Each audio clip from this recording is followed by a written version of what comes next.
अहंकार में चूर चूर होकर स्वयं को जितना भी महान कह ले तुम, है तो इतनी मुट्ठी भर भस्म ही है ना। दर्शकों, यही हमारे जीवन का सत्य है। भस्म सभी को भाल पर भस्म धारण करना चाहिए, भस्म पर शयन करना चाहिए हो सके तो। यह सूत्र अगस्त्य जी ने राम जी को बताया और राम जी ने फल खाकर, पत्ते खाकर, जल ग्रहण कर, वायु ग्रहण कर, अंतःकरण को शांत कर, जितेंद्रिय होकर शंकर जी की दिव्य मूर्ति की आराधना की। क्यों? वे शंकर जी को प्रसन्न करना चाहते हैं। दर्शकों, चैनल पर वीडियो बनी हुई है, आप अवश्य देखना, बड़ा रहस्य। तो महातेजपुंज राम जी के समक्ष प्रकट होता है। राम जी नहीं पहचान पाते, वह सोचते हैं यह दैत्यों की माया है, मैं इसे समाप्त कर दूंगा। उन्होंने सभी अस्त्र शस्त्र का प्रयोग किया जो उन्होंने अपने गुरुजी से अर्जित किए थे, लेकिन सभी उस महाअग्नि के तेज पुंज में उस प्रकार लीन हो गए जैसे समुद्र में फेंका हुआ पत्थर भी लीन हो जाता है। वे कांपने लगे, धनुष उनके हाथ से गिर गया। उन्होंने सोचा कि ये कोई महाशक्ति है, ये दैत्यों की माया नहीं है। वे शंकर जी की शरणागत हो गए, शिव सहस्त्र नाम का जाप करने लगे, जोर जोर से करने लगे। देखते ही देखते वे महाअग्नि तेजपुंज महान शांति यानी ठंडक में परिवर्तित हो गया। देखते ही देखते शीतलता में बदल गया। आगे जब वह शीतलता में बदला तो राम जी ने इधर उधर देखा तो उन्हें वृषभ के दर्शन हुए। सभी गहनों से सुशोभित वह वृषभ उनके समक्ष प्रकट हुआ। वृषभ के साथ साथ उस पर शंकर विराजमान थे।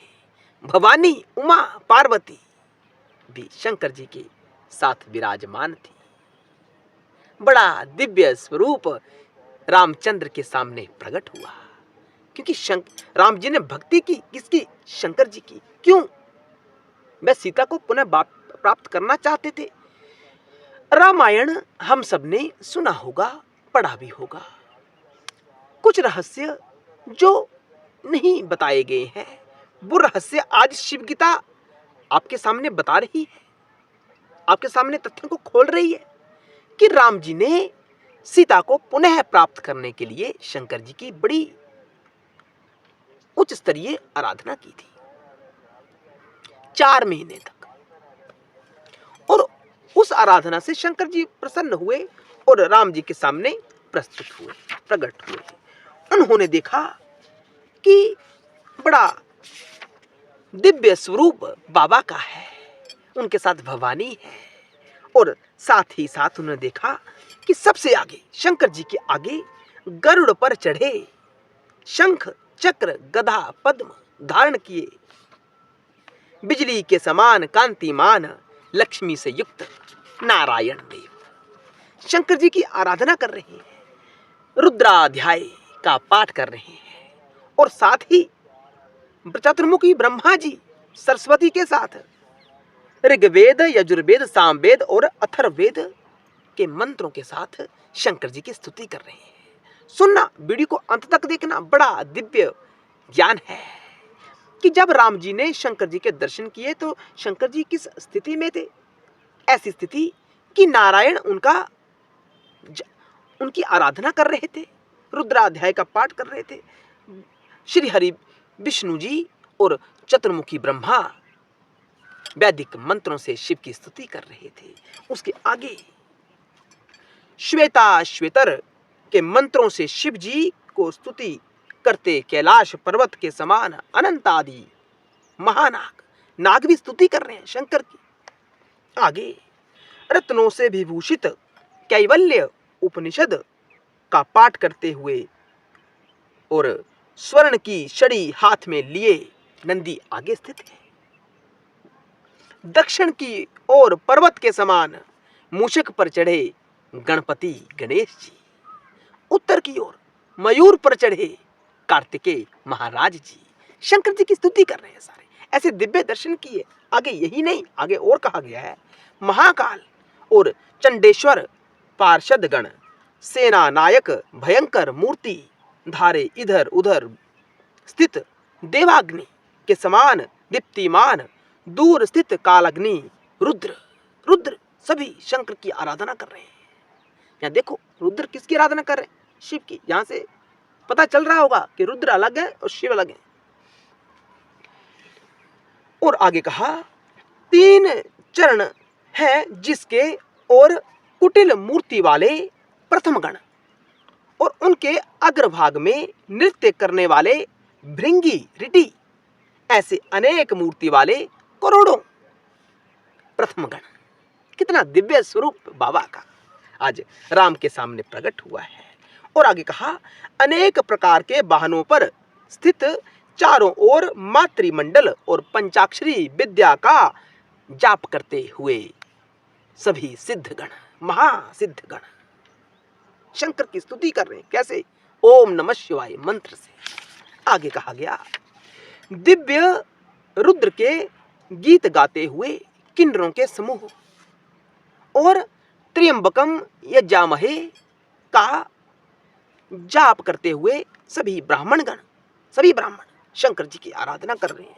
आगे आकाश में वीणा बजाकर गाते और नाचते हुए नारद और नाट्य की विधि से नृत्य करते हुए रंभादिक अप्सराओं के समूह। अप्सराएं यहाँ शंकर की आराधना कर रही हैं, नृत्य कर रही हैं।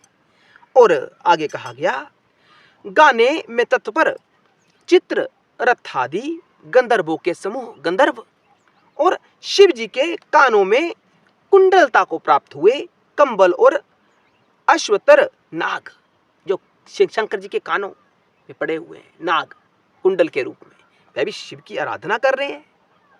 आगे इस प्रकार जब रामचंद्र ने शंकर को देखा तो रामचंद्र बड़े प्रसन्न हुए, मन के भीतर ही भीतर बड़े प्रसन्न हुए और गदगद होकर हर्षित होकर शंकर जी की स्तुति करने लगे। दिव्य सहस्त्र नाम के उच्चारण से बारंबार प्रणाम करने लगे, क्योंकि जो महिमा शिव सहस्त्र नाम में बताई गई है, शंकर जी के जो नाम जैसे जैसे बताए गए हैं वैसा ही स्वरूप रामचंद्र ने आज शंकर जी का देखा है। दर्शकों को ये मालूम ही नहीं है कि शिव गीता भी कोई है। सभी भागवत गीता के बारे में जानते हैं, लेकिन शिव गीता के बारे में कोई जानता नहीं है। बड़ी दिव्य गीता है, मोक्ष देने वाली गीता यानी शिव गीता। तो श्री राम ने देखा कि समस्त देवताओं के समूह नाग किन्नर गंधर्व ब्राह्मण स्वयं ब्रह्मा विष्णु नारद कार्तिकेय गणेश जी सभी वहां शिव का गुणगान कर रहे हैं। इन सब को देखकर राम अति हर्षित होकर गदगद कंठ से शिव की स्तुति करने लगे और बारंबार उन्हें प्रणाम करने लगे। ऐसा दिव्य स्वरूप आज बाबा का रामचंद्र के समक्ष प्रकट हुआ है। मैं अपने दर्शकों से कहना चाहता हूं कि शिव देव भी है, क्योंकि देवता वह है जो देने वाला है। तो सबको मूल रूप से देखा जाए तो शिव ही दे रहे हैं। देवता कहां से प्राप्त करते हैं? शिव से प्राप्त करते हैं। शिव दाता है, महादाता है। शिव ऐसा नहीं कहते कि मैं किसी को कम दूंगा, इतना देते हैं कि कोई सोच भी नहीं सकता। सबको देने वाले शिव है, इसलिए शिव को महादेव, सब देव होते हैं क्योंकि देवता लोग देते हैं सबको, वो किसी से लेते हैं। लेकिन शिव महादेव है क्योंकि वह किसी से लेते नहीं है, वो केवल देते हैं। उनके पास सब कुछ है, सब कुछ उन्हीं का है, सब उन्हीं का स्वरूप है, सब उन्हीं का विस्तार है।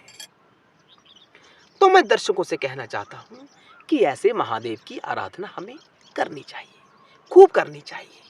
कोई जितना भी कहे कि ऐसे शंकर की आराधना नहीं करनी चाहिए, अब करिए। शिव का नाम ही मंगल है, जिसका नाम ही मंगल है, जो तात्विक रूप से है ही मंगल, वह अमंगल कैसे कर सकते हैं? मेरा एक ही तो प्रश्न है आपसे या उन संतों से जो दर्शकों को भ्रमित करते हैं कि ऐसे नाम जाप मत करना। अरे शिव है ही कल्याणकारी, शिव का नाम ही मंगलकारी है। जो मंगलकारी तत्व हो वह अमंगल कैसे कर सकता है? मंगल ही करेगा। हर हर महादेव। जय शिव शंकर, जय भोलेनाथ।